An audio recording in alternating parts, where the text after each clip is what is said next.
So, langsung saja kita bahas trailer kedua dari Spider-Man No Way Home yang rilis hari ini. Dengan durasi yang cukup lama, yaitu kurang lebih dari 3 menitan, lalu apa sajakah yang bisa kami bahas dalam trailernya, dan apa saja detail yang bisa kami temukan? Sebelum masuk ke pembahasan, jangan lupa like, share, dan subscribe ya. Oke, lanjut. Scene pembuka yang tak perlu detail-detail amat kita bahas, soalnya hanya menunjukkan scene yang akan ditampilkan, yaitu Spider-Man, Doctor Strange, Dr. Octopus, Green Goblin, dan Electro. Hingga akhirnya masuk ke dalam logo utama, yaitu Spider-Man No Way Home. Jadi scene dibuka yang memperlihatkan Peter Parker yang diperankan Tom Holland sedang menangis dikala hujan turun. Tapi kenapa dia menangis? Ada dua teori yang bisa kami jelaskan. Pertama, dia stres sudah menjadi penyebab kekacauan universe karena berusaha lari dari kenyataan dan bergantung pada Doctor Strange. Ditambah identitasnya sebagai Spider-Man sudah terungkap dan membuat hidupnya tidak lagi tentram dan damai. Atau kedua, MJ atau Mary Jane mati. Ya, udah, itu aja penjelasan masuk akalnya. Lanjut, ia berkata, sejak aku digigit laba-laba itu, aku hanya punya 1 minggu di mana hidupku terasa biasa saja. Saat itulah kamu tahu. Nah, dari dialog ini ada satu hal yang benar-benar kami lupa, yaitu adegan di mana Spider-Man tergigit laba-laba belum dijelaskan sama sekali. Berbeda dengan dua versi Spider-Man sebelumnya yang beneran kegigit laba-laba dan menjadi Spider-Man. Ataukah saya yang lupa? Soalnya terakhir kami ingat versi Tom Holland hanya menjalankan eksperimen di lab dan menciptakan jaring laba-laba. Silahkan komentar di bawah jika kalian ingat ya. Lanjut. Dari dialog ini juga kita tahu bahwa sejak ia digigit laba-laba, 1 minggunya itu terasa biasa saja hingga ia bertemu dengan gadis yang ia sukai, yaitu MJ. Dan dari sini mungkin cuma MJ yang bisa membuat hidupnya berarti ketika identitasnya diketahui oleh publik. Lanjut, kita membahas scene-nya yang dimana ia terbang bersama MJ dan kemudian di monitor besar yang di kota menunjukkan bahwa Spider-Man adalah Peter Parker dan dianggap sebagai public enemy #1 atau musuh publik nomor 1. Kenapa dikatakan begitu? Karena Spider-Man dicurigai telah membunuh orang, yaitu Maestro di Spider-Man series sebelumnya. Dan terlihat juga ia dikepung oleh helikopter bersama MJ. Dan mirisnya walaupun ia tetap memakai topengnya. Ada juga scene di mana ia ngobrol dengan MJ melalui video call-nya dan mengajak MJ jalan-jalan dengan kekuatan supernya. Selanjutnya, terlihat Peter Parker menuju ke rumah Doctor Strange yang sepertinya ingin meminta bantuan. Dan dari perkataan Doctor Strange, ketika kau merusak mantra di mana kau ingin semua orang melupakan Peter Parker Spider-Man, kami mulai mendapatkan beberapa pengunjung. Nah, dari dialog ini bisa dipastikan bahwa memang benar Peter Parker meminta bantuan Doctor Strange untuk membuat orang lupa siapa identitas asli Spider-Man. Namun ternyata ia merusak mantranya karena terlalu banyak bacot saat Doctor Strange merapalkan mantranya. Akibatnya mereka mulai mendapatkan beberapa pengunjung dari universe lain. Ini diperkuat dengan apa yang dikatakan Strange dari setiap alam semesta. Nah, di sini juga kami kepikiran jika kata setiap alam semesta.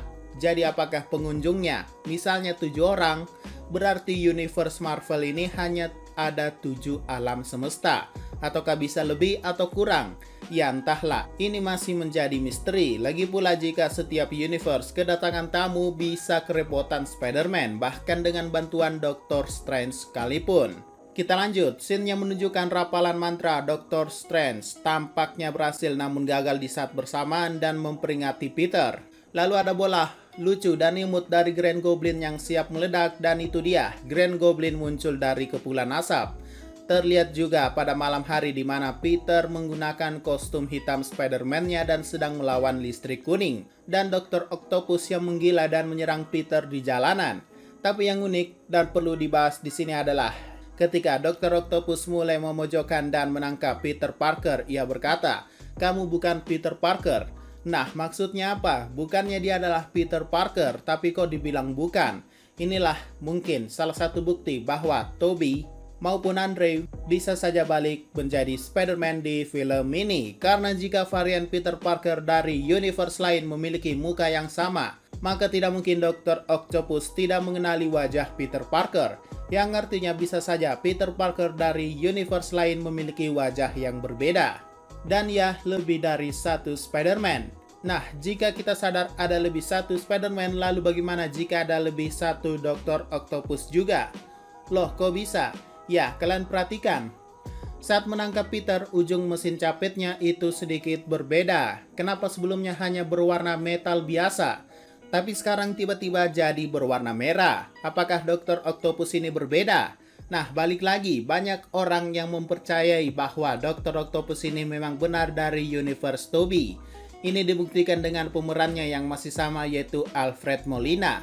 Dan tambahan, di Spider-Man 2 versi Tobey, saat itu kebetulan juga bahwa Dr. Octopus sedang mencari Spider-Man. Dan identitas Peter Parker Tobey akhirnya terungkap di saat-saat detik terakhirnya. Artinya juga ia sudah hafal bentuk wajah dari Peter Parker yang menjadi Spider-Man. Tapi itu hanya sebatas teori. Jadi jangan kecewa nantinya jika pun Tobey tidak kembali di No Way Home ya. Lanjut. Setelah diperlihatkan pertarungan yang cukup intens antara Spider-Man dan Dr. Octopus, bergantinya memperlihatkan scene ketika Peter menanyakan sesuatu pada Dr. Octopus. "Maaf, siapa namamu lagi?" Dan ia pun menjawab, "Dr. Otto Octavius." Yaps, itulah nama aslinya, walaupun memang benar sering dipanggil Dr. Octopus karena ia identik dengan gurita. Dan mendengar nama itu, Peter, MJ, dan Ned tertawa mendengar nama unik tersebut, karena mungkin terlalu panjang atau terlalu lucu disebut dokter. Mereka tidak sadar bahwa orang ini juga mendapatkan gelar dokter tapi juga aneh, bahkan lebih aneh. Nah, setelah mereka tertawa, Dr. Octopus bingung kenapa mereka tertawa, apa yang lucu, pikirnya. Dan Peter menjawab, "Tunggu, tidak serius, siapa nama aslimu?" Ya, ini seperti sindiran, atau mungkin Peter menanyakan nama aslinya dan bukan nama villainnya. Sama seperti nama pahlawan Spider-Man dan nama asli Peter Parker. Tapi mungkin bagi kalian yang tidak tahu, ya nama aslinya memang adalah Otto Octavius, yang memang lebih terdengar familiar yaitu Octopus. Oke, lanjut. Scene berikutnya diperlihatkan salah satu gedung atau mungkin menara khusus penghormatan kepada Kapten Amerika. Terlihat jelas perisainya yang begitu besar tertancap di sana. Dan poster atau monitor yang menampilkan sosok Kapten Amerika yang sedang memegang perisainya. Tapi nampaknya di langit sana ada suara gemuruh dan sepertinya akan hujan. Ya, ini bisa nyambung ke scene awal di mana memperlihatkan Peter Parker hujan-hujanan. Lanjut diperlihatkan juga Spider-Man bergelantungan di tiang listrik. Dan lagi, kostum hitam Spider-Man-nya ia gunakan, tapi bedanya ini mungkin dengan bantuan Dr. Strange. Terlihat pada tangan kanannya seperti memiliki mantra sihir. Dan perhatikan tepat di belakang ada sosok yang kita duga adalah Electro, villain utama Spider-Man yang pernah kita lihat di Amazing Spider-Man. Dan gerakannya sangat mirip di mana ia di tiang listrik sedang berusaha menyerap kekuatan listrik dan segera menyerang Spider-Man. Lalu kita lanjutkan apa yang dikatakan Dr. Strange di awal. Yang lain di luar sana, kita perlu mengirim mereka kembali. Jadi Scooby-Doo, lakukan omong kosong ini. Yaps, ini seperti Strange sudah mulai kesal dengan apa yang terjadi pada universe-nya. Dan MJ pun membalas, "Kau tahu semua ini adalah jenis kekacauanmu. Saya tahu beberapa kata ajaib sendiri dimulai dengan kata tolong." Ya, di sini jelas MJ ingin mengajarkan Dr. Strange tata krama agar setiap mantra dan permintaan harus dimulai dengan kata tolong. Dan yaps, Dr. Strange dengan sabar membalas dan mungkin sadar bahwa ini semua salahnya juga. Dan ia pun menjawab dengan senyuman tanpa emosi lagi, "Tolong Scooby-Doo, lakukan omong kosong ini."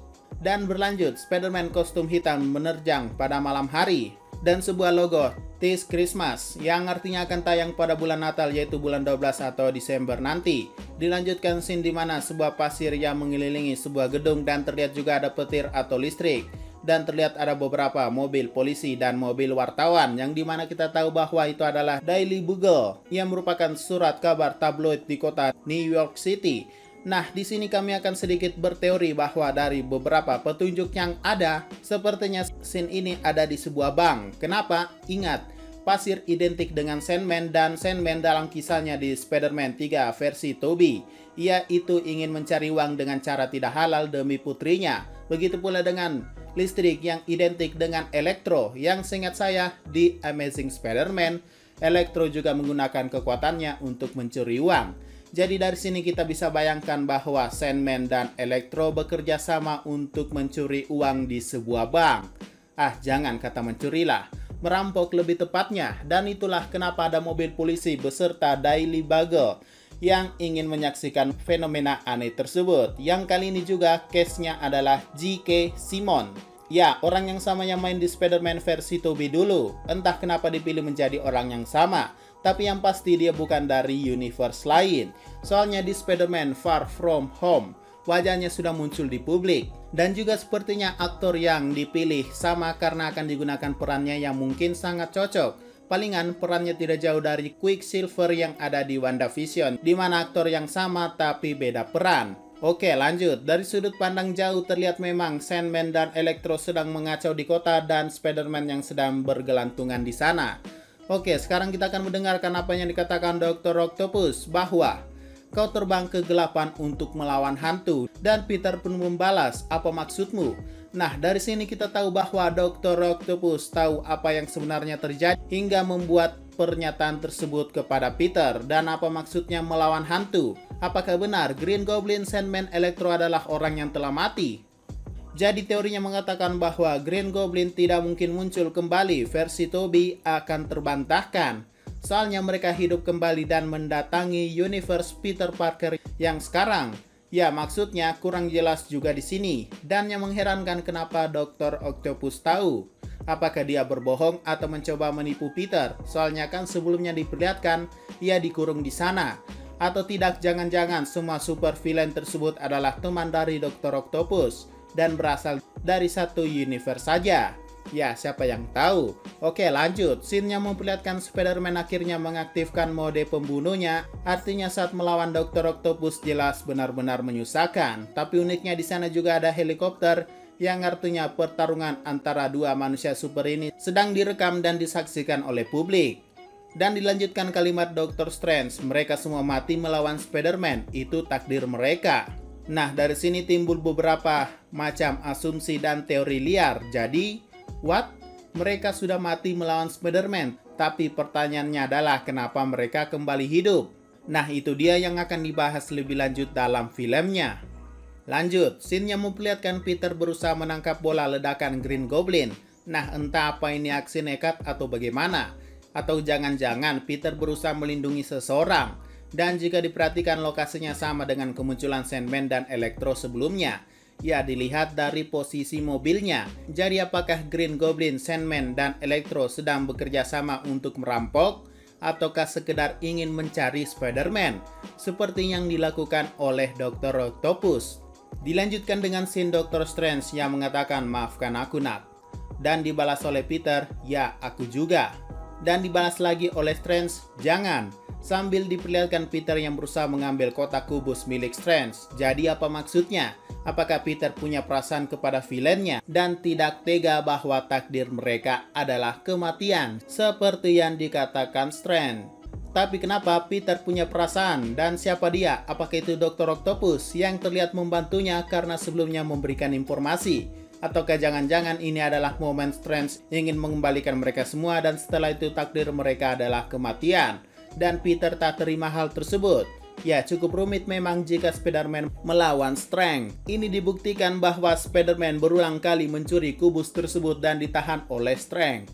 Bahkan sampai-sampai Strange mengeluarkan jiwa dari Peter karena sudah kelewatan batas. Dan dilanjutkan dengan scene di kereta. Peter berkata, tidak harus ada winch lain. Nah, ini saya kurang paham apa maksudnya. Winch itu kerekan atau apa? Lanjut, Strange membalas, tidak ada.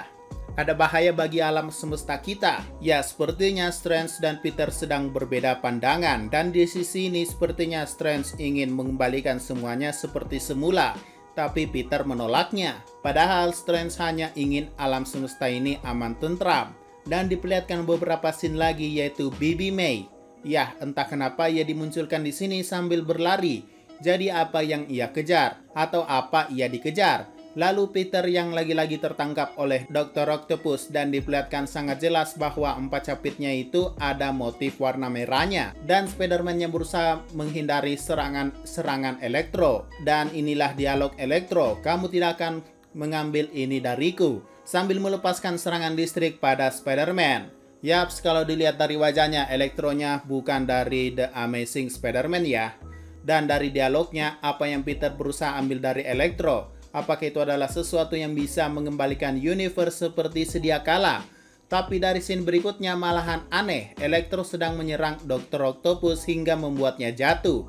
Jadi apakah kalimat tersebut tadinya ditujukan kepada Dr. Octopus? Sebenarnya apa yang terjadi? Apakah Spider-Man dan Dr. Octopus kerjasama atau malah ada rencana lain? Scene selanjutnya ada Spider-Man yang tampaknya berhasil mengambil kubus tersebut dari Dr. Strange. Dan ada sebuah suara yang entah suara siapa, ia berkata, "Peter, kamu sedang berjuang. Sial semua yang kamu inginkan, sementara dunia mencoba membuatmu memilih." Nah, di sini sepertinya suara ini berasal dari Green Goblin. Dibuktikan dengan scene berikutnya, yaitu Peter Parker yang terjatuh dan berjuang susah payah mendapatkan kubus tersebut di dunia cermin. Dan boom, kostum Green Goblin lebih dekat akhirnya diperlihatkan. Dan ini sangat memorable sekali. Yap, sangat mirip, 99% mirip dengan kostum Green Goblin yang ada di versi Tobey. Jadi apakah mereka adalah orang yang sama? Ya, ini masih sekedar teori saja. Lanjut, ada Green Goblin lagi, bukan cuma satu ternyata, dan dia berbeda dengan sebelumnya. Jadi apakah dia adalah Harry Osborn? Tapi yang mana? Apakah versi Tobey ataukah versi Andrew? Atau mungkin versi yang baru? Dilanjutkan dengan scene kiss antara Peter dan MJ. Lalu ada beberapa mobil yang ternyata yang berasal dari The Odyssey, yang merupakan Departemen Pengendalian Kerusakan Amerika Serikat yang awalnya merupakan anak perusahaan dari SEAL. Damage Control adalah organisasi yang berspesialisasi dalam pembersihan pasca pertempuran.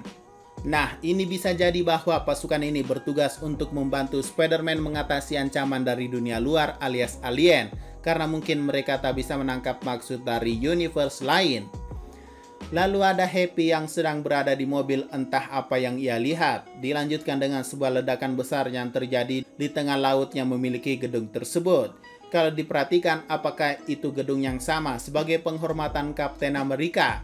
Entahlah. Dan akhirnya diperlihatkan juga 3 villain utama Spider-Man disatukan di sini, yaitu Electro, Sandman, dan juga Lizard, yang tampaknya mirip sekali dengan Lizard dari The Amazing Spider-Man.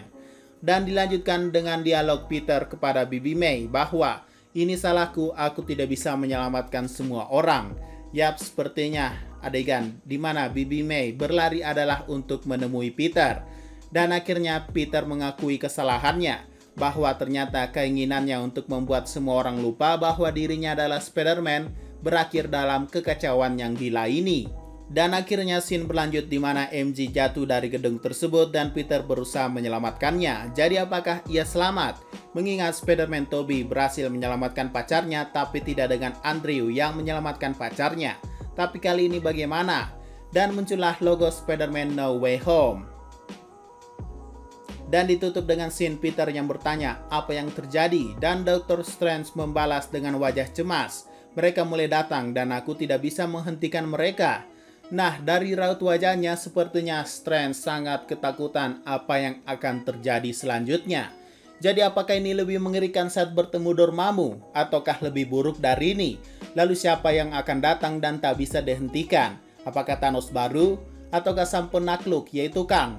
Atau jangan-jangan dilihat dari langitnya sangat familiar dengan The Watcher dari series What If? Apakah The Watcher akan muncul di sini dan membantu Strange agar universe tidak berantakan? Ya, semua masih misteri dan teori hingga filmnya diputar. Jadi di sini kami hanya akan membantu kalian untuk menjelaskan setiap detail dan momennya. Siapa tahu kalian mungkin menemukan hal lain dari trailer ini. Oke, mungkin itu saja pembahasan pada video kali ini. Jangan lupa tinggalkan jejak berupa like dan share-nya ya, maupun komentarnya. Terima kasih.